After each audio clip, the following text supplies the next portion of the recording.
It's great to host World Business Angels Forum in Istanbul, and we're very grateful to the chairman, Mr. Altuntaş, who is very energetic. I think he adds a lot of excitement to the event. So I'll go straight to the outlook for Turkish economy. This is my outline before I actually before we discuss Turkish economy.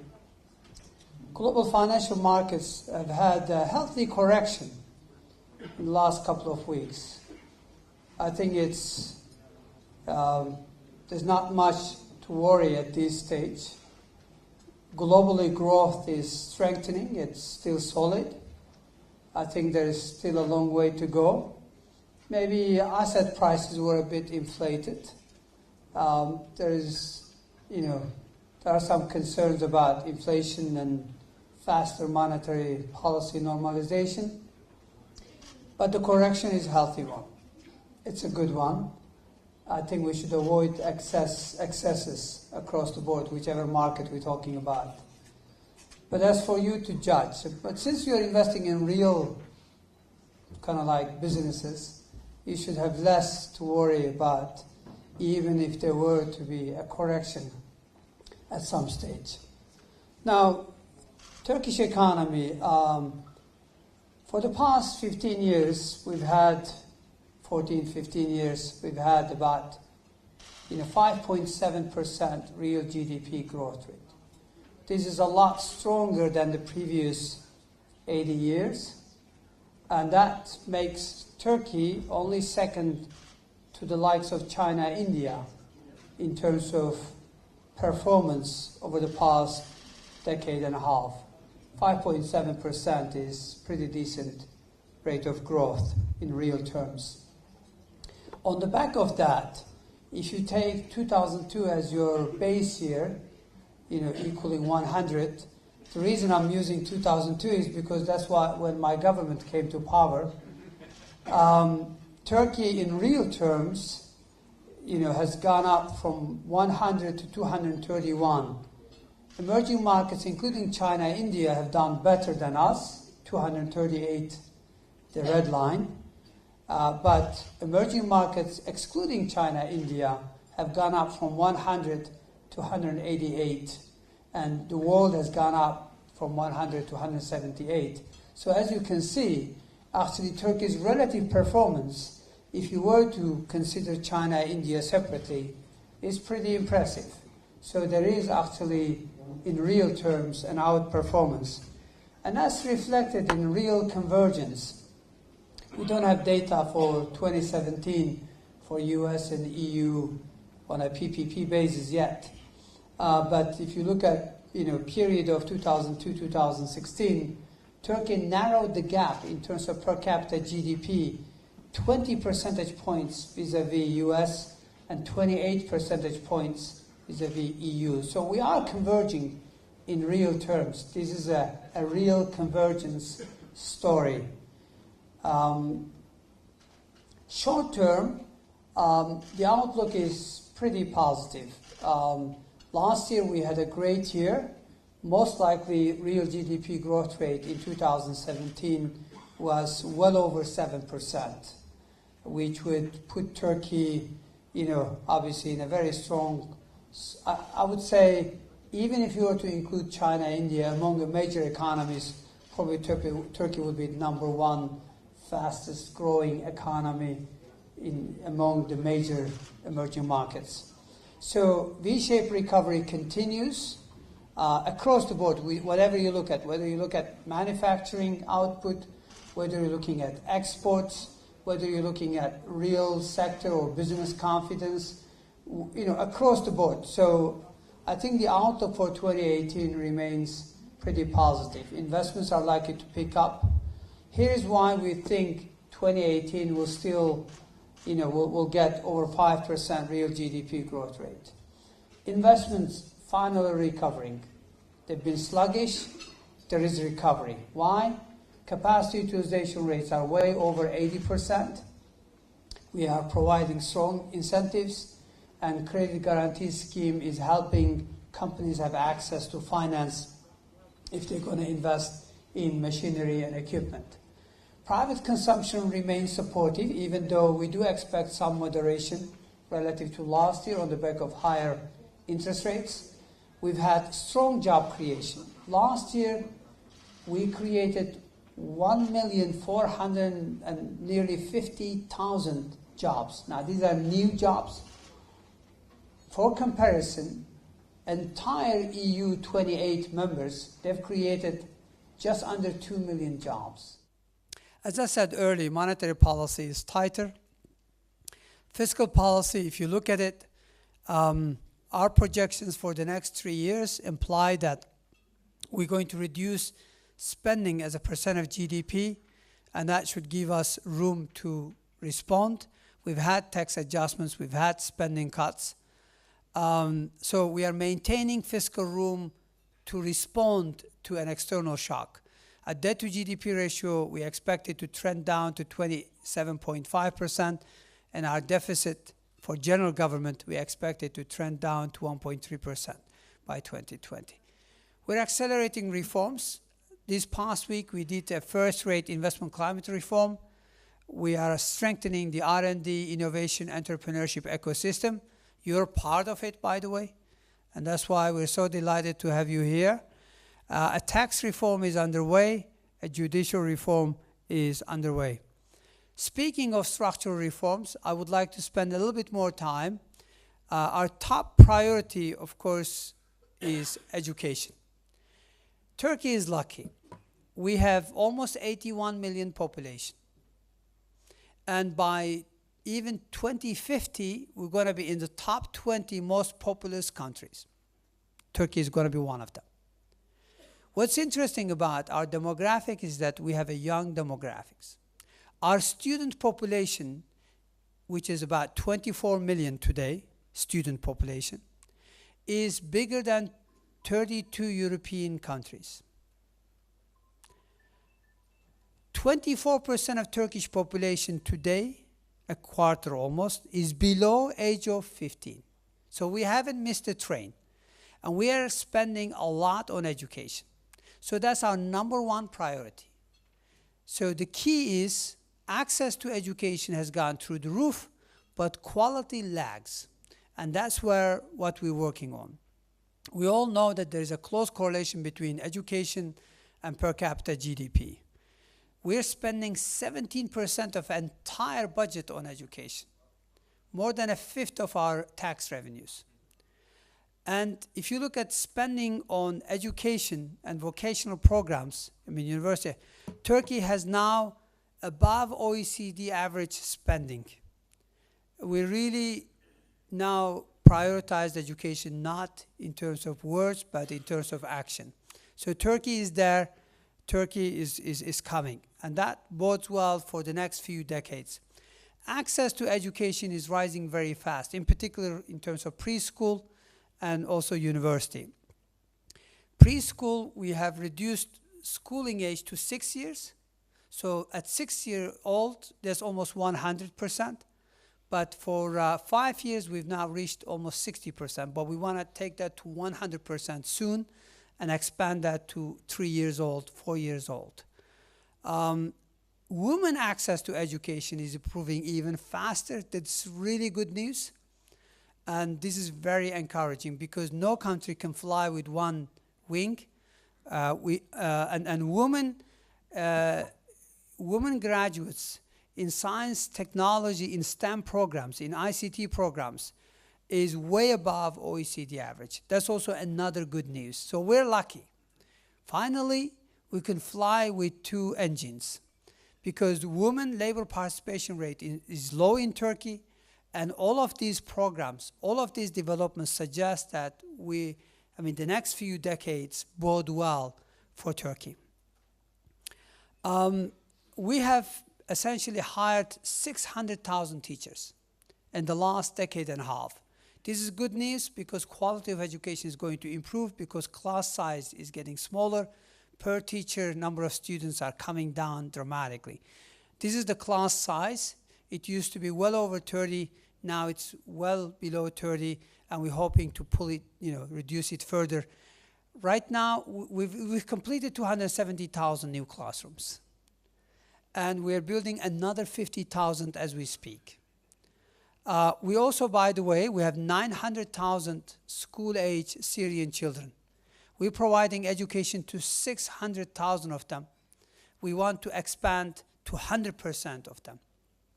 Turkey is doing a lot in terms of handling Syrian refugees. Turkey is the world's largest refugee hosting country in the world. Meaning we're hosting 3.5 million Syrians and 200,000 Iraqis.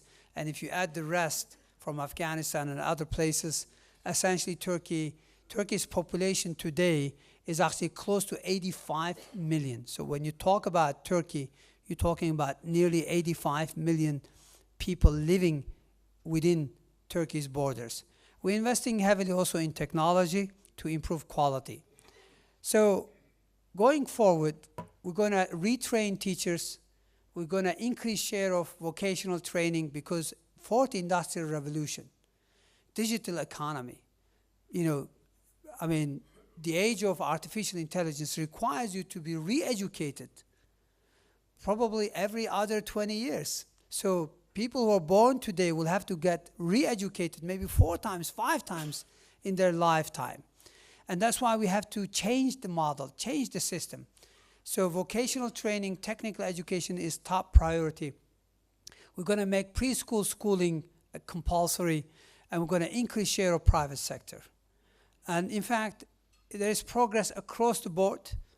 There is progress in vocational training. Graduates from technical schools now make up 52% of entire high school graduates. Now we want to expand that to minimum 60%. And the share of private schools has gone up to 7.6%, almost quadrupled. But this is nowhere where we would like it to be, that Turkey needs to be at least 20%, 25%. So there's a long way to go. Investment climate, I've just covered. Our investment performance is pretty good in real terms. Investments have been expanding. The average growth has been 9.8% over the past decade and a half. Investment rate as a percent of GDP is over 29%. That's only second to China and India. But unfortunately, investment in machinery, equipment, R&D, and software is a small portion. Construction and infrastructure make up the bigger chunk of it. Now, we're going to change this. So that's why we're changing the tax policy, the credit policy, and the incentive policy. So going forward, we want to change the whole picture around. As I said, we've done a reform, ease of doing business. We want to improve competitiveness. We want to be in the top 30. Tax burden on firms is relatively low. The yellow bit is, the first yellow is Turkey 2002, and the second yellow, which is Turkey also, is 2017. So we have almost halved overall tax burden on companies. Digitalization, we have a low state but high pace, so the future is bright. And Turkey is part of global value chain and is pretty competitive. Last couple of years, we've done a lot of reforms, and we've attracted $193 billion of investments. We're hoping that these will continue to rise. International companies operating in Turkey amounts to 58,000, up from only 5,000 a decade and a half ago. So World Bank Ease of Doing Business is our guidebook, and we're going to continue to adjust. Our priority here is to decrease our dependency on imports, reduce logistic costs, and promote tailor-made investment. When we focus, we're actually successful. This government has focused on reducing its reliance on imported defense equipment. And we moved from basically localization ratio of 24% to 68.5%. So now 68.5% of defense equipments that Turkey uses are locally manufactured because government focused on that, put money in R&D, got the companies, and got it moving. This is one of the priority areas. But we hope that we can do the same thing with energy. We can do the same thing in other areas going forward. We're not doing well in terms of R&D. as a percent of GDP. It's doubled, which is good news because GDP has tripled and we still doubled. That means it's gone up by 6-fold. But unfortunately, we still laggard and one of the laggards among OECD countries. R&D personnel has quadrupled, but we're still one of the laggards. That's Turkey. In terms of patent application, Turkey is number 22nd in the world, up from 38th place a decade and a half ago, but we want to be in the top 20. Manufacturing and export mix is relatively medium low and low tech. We want to move to high to medium high tech stuff. In Global Innovation Index, we rank 43rd. Again, we would like to be in the top 20 going forward. More enterprises are becoming innovative according to recent surveys, which is good news. And again, if you look at the innovation level, this is from Global Entrepreneurship Monitoring Report. Turkey ranks 19th out of 64 countries. We're going to strengthen this entire ecosystem, and you are part of it. That's why business angels are so important. That's why venture capital, private equity, investment banks that would invest in negative cash flow companies for quite a while. We're going to change the whole system. We want SMEs to have access to finance. That's why we've done a lot of reforms. Last year, we had a very successful credit guarantee scheme. We were worried about credit crunch after the coup attempt. So we brought Treasury on board. I'm responsible for Treasury in this country. We said, look, we told banks, we said, relax. Lend to SMEs. We'll guarantee your first loss up to 7% NPL. And we told SMEs, we said, don't worry about collateral. We are behind you. You have the Treasury's backing. Do you know what happened? With almost zero cost so far, we were able to get 203,000. I'm not talking about 203. I'm talking about 203,000, more than 200,000 companies to benefit from this credit guarantee scheme. The NPL ratio is well below 1% so far. But even if it goes to 7%, the cost to us would be less than 0.7% of GDP. It's a very successful program, and we're going to continue with that. Obviously, we're going to prioritize exporters and manufacturing. Now, we are aware that capital markets is weak in this country. It needs to develop. So the market bit needs to be improving. But the culture is here. Incentives are here. Human capital is here. Policy is progressing. And as I said, we're going to continue to focus on this. Last year, we did a first-rate new patent law. We're now waiting for funds to come to us and ask for money. We're here to give money, by the way. Treasury has money. We're waiting for funds to apply to get money from us so that they can invest in promising startups. So we have allocated $500 million lira. We're waiting for applicants. We have crowdfunding legislation now in place. The secondary regulation is coming on board. So across the board, we're here to help. We want to be partner with you. We're restructuring TÜBİTAK, which is Turkish NSF, equivalent of what's in the United States, in terms of funding, basic research, and policy. A development bank, we're trying to restructure, and we're going to set up, support setting up a fund, a venture capital fund, and we're going to soon publish a roadmap for digital transformation. Labor market, this is one rough spot in Turkish economy. It needs a lot of reforms. Our employment ratio is low, but is rising. Labor participation rate, as you can see, among females is very low. It's 36%, but it's up from 25%. So Turkey the labor participation rate is growing very fast.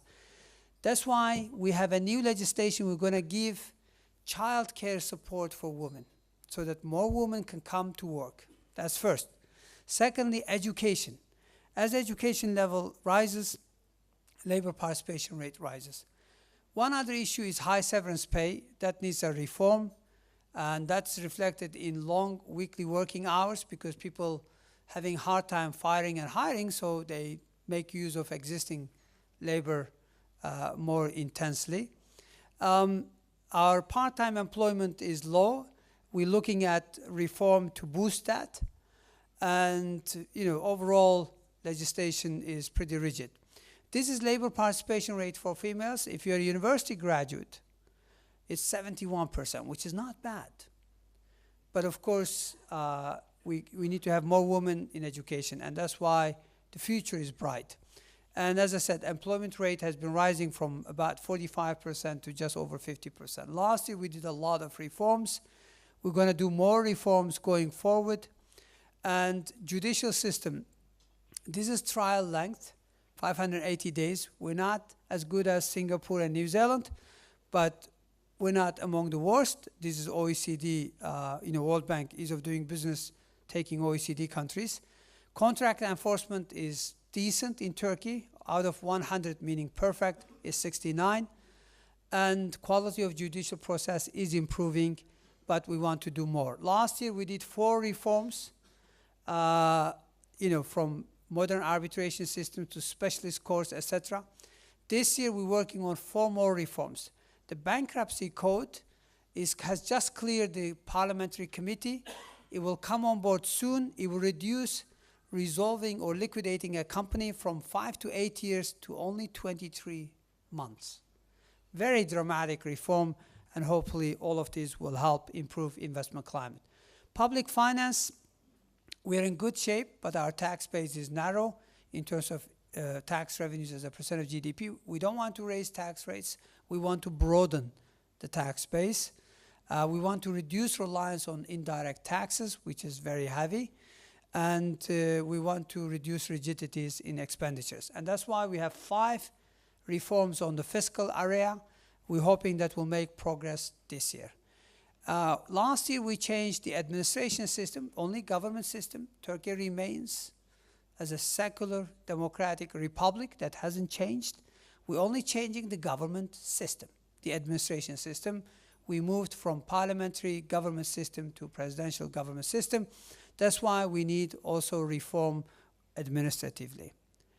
Capital markets, we want to deepen it. Of course, that requires lower inflation, macroeconomic stability, and a lot of other stuff. I don't want to go into details. Banking sector dominates capital markets, financial markets in Turkey. Clearly, this is, cannot be sustained. We need to continue to improve across the board in terms of pension funds, in terms of insurance, in terms of all other areas. If you look at market cap as a percent of GDP is still low, so I think there's a lot of upside for companies to come and get listed. Insurance sector has developed dramatically. This is gross premium per person. It has gone up. This is real terms, 8.2 times, and there is still a long way to go. Private pension scheme is something that we rejigged in 2013, and it developed very fast. We have 6.9 million in voluntary private pension, about 80 billion lira asset under management. Government is so generous. If anybody saves 100 lira, we give them 25 lira. And if they get a decent return, essentially you're talking about annual returns of 35, 40%, in current climate. So we're here. We're going to continue to support. We just introduced auto-enrollment in private pension last year, and we have now 3.8 million participants, 2.1 billion lira assets under management, and that's likely to grow. Of course, angels investors, you know better than me. Our numbers are still modest. We rank number 5th, but clearly there is a long way to go. We have huge incentives. As I said, Treasury has facility. We're looking forward to funds of funds and other funds to come to us. We've done a lot in terms of deepening capital markets, in terms of regulations, legislation, but we have to do more. We have just a bill at the parliament as we speak right now. We're going to offer Turks first-time buyers. If they save for 10 years, if they put 100 lira of savings, we give them 25 lira and a lot of incentives to buy a new house. You see, that's another pool of fund that is coming. And we're going to also work on Istanbul Finance Center reform bill. In the long run, we're all dead, and we need to eat lunch. Essentially, for any country, what I'm going to say here applies to any country. This is an economist speaking rather than a politician pitching Turkish story to you. You clearly, even in the age of robots, you still need demographics. You still need people. Productivity matters, and quality of institutions matter. These are the three, as of now, key drivers of prosperity in the long run. Let's see how Turkey does. In terms of demographics, we're in good shape. If you look at 2002-2016, the average annual working age population growth in Turkey is 1.6%. That compares 0.1% for EU, 0.5% for OECD. So Turkey really, I mean, if you put aside, Africa, Turkey is in great shape. And if you look at 2050, if you look at, actually, before we go to 2050, look at today. How many countries can you count? How many countries that have, on a PPP basis, purchasing power parity basis, $25,000 per capita and population over 50 million? Guess what? You have only a handful of countries, and Turkey is one of them. So you are in the right place. Dependency ratio is falling because employment is rising. Youth population is massive. Student population alone is about 24 million. And by 2050, we'll still be one of the most top 20 populous countries. That, by the way, assumes that Syrians and Iraqis will go home. But of course, they're not going to go home, okay? But it assumes they're going to go home. Our employment ratio is low. Sounds like a bad news, yeah? Actually, it's good news. It's going to rise. See? This is going to create more sales. You're going to boost your top line. Our labor participation rate is low. That's actually good news. It's going to rise over the next few decades. Our productivity growth is very high. If you look at the last 14 years, in terms of pace of productivity growth, Turkey is among the top 3 countries. But the productivity level is low. So, relative to OECD, our productivity is, almost, it's just a quarter below OECD average. So we need to continue to improve, and that requires reform, investments in education, in machinery equipment. Our top 3 priorities going forward for the next 30 years, between now and 2050, let's say, we're going to continue to focus on 3 things. Infrastructure, we've gone a long way. Turkey now, in infrastructure kind of like rankings, if you look at World Economic Forum, we're I think number 34th or something like that, which is good, but we want to be in the top 10. R&D and innovation, we lag a long way, and that's where we need to make a lot of progress. And education, access is largely, problem is resolved, we just need quality, and we're doing everything to get there. This is infrastructure. We invested, meaning government-wise I'm talking about, more than $100 billion in basic transport infrastructure. We built almost 20,000 kilometers of new highways. We've more than doubled the number of airports to 56. We are now building a high-speed rail network. Aggressively, we are one of the top 10 countries globally, and we have doubled seaport capacity. This is a simple map of highways in Turkey.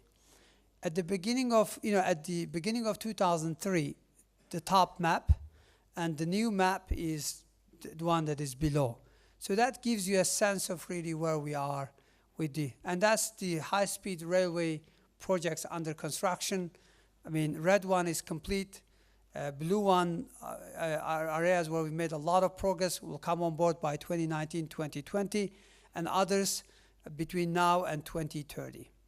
And these are the airports. Almost everywhere in Turkey you have access through airports.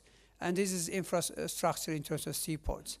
As I said, Turkey ranks number 34th among 160 countries in terms of logistics. Geography right now, you would think that Turkey lives in a very rough neighborhood. That's true. But also it's a neighborhood that is blessed in terms of diversity, in terms of cultures, in terms of history, and in terms of trade. So we actually consider ourselves lucky.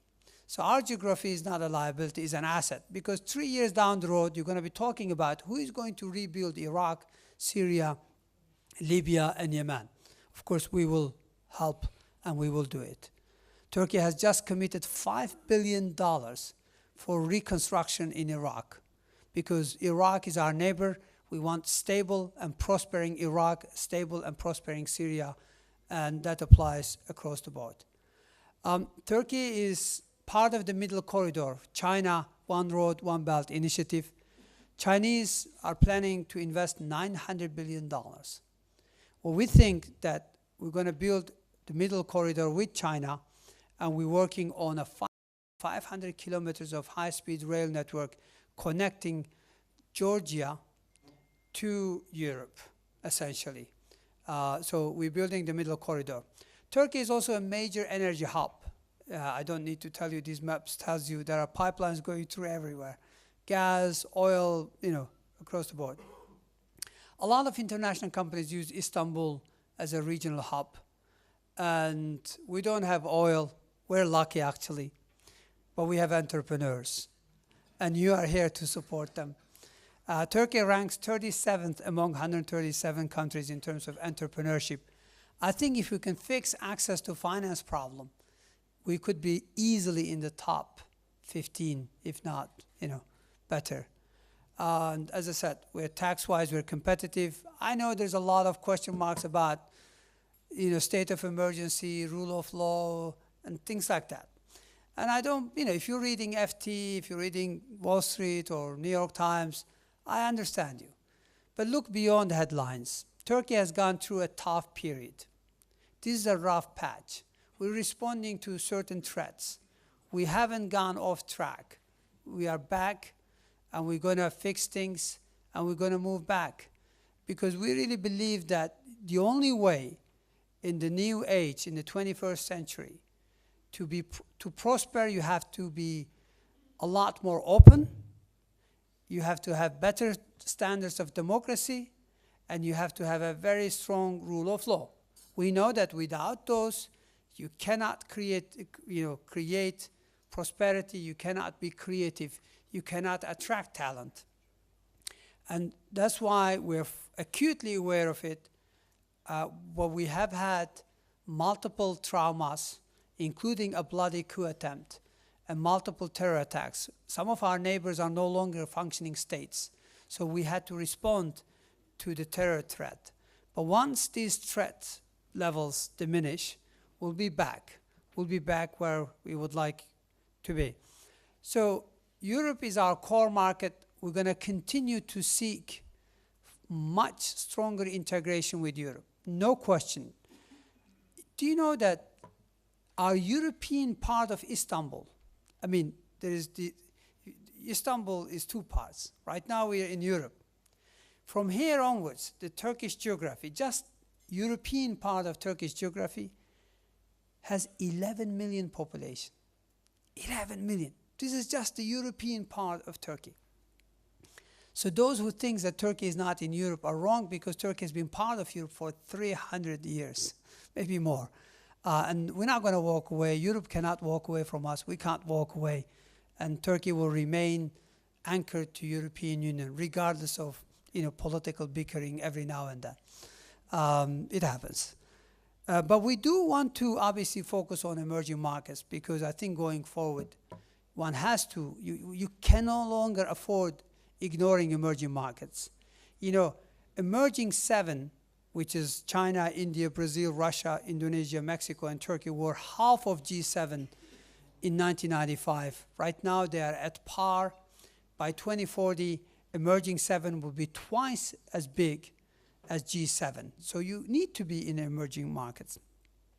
Turkey is 17th in terms of current dollar exchange rate, GDP-wise. On a PPP-wise, we are number 13th globally. We think we're going to continue to grow, and by 2050, we're going to be among very rich countries. We believe in that. And that's the end of my presentation. I know it's been a long one, had too many slides, but I really wanted to make use of this opportunity. Since you're investing in Turkish economy, or at least some of you may be planning, and some of you are invested, some of you are here as guests, I thought that you deserve to get a full story. I'm sorry if it was longer than expected. Enjoy your lunch. Thank you very much for being here.